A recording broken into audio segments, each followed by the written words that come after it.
Hey everybody, what is going on? I hope you guys are all doing well and welcome to another tutorial video. In this video, I'll be explaining to you guys how you can delete your website on cPanel, so let's get right into it.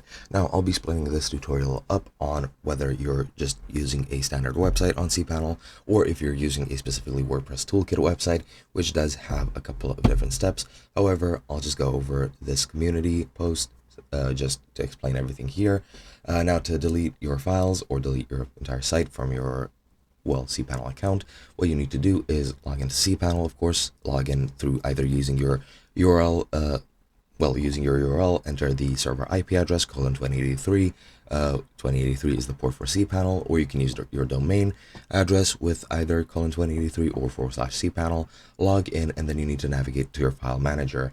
Then once you're in your file manager, go into your public HTML folder, select every file there, and click compress to download a backup of all your files in case you need them. Then save the zip wherever you like. Then delete all of the other files except for the zip within public HTML. Just leave CGI bin if you need it. This is where scripts are stored. If you have any third-party scripts that you wish to keep them there, and then just upload any other files you might want.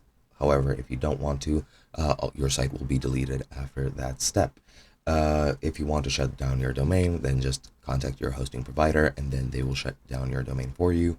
And yeah, that's it for your standard website. Now, for the WordPress toolkit, you just need to access the WordPress toolkit, select the site you wish to remove, click on the option icon in the far right, click remove, and confirm you wish to remove it from the WordPress toolkit. And that's basically all you need to do.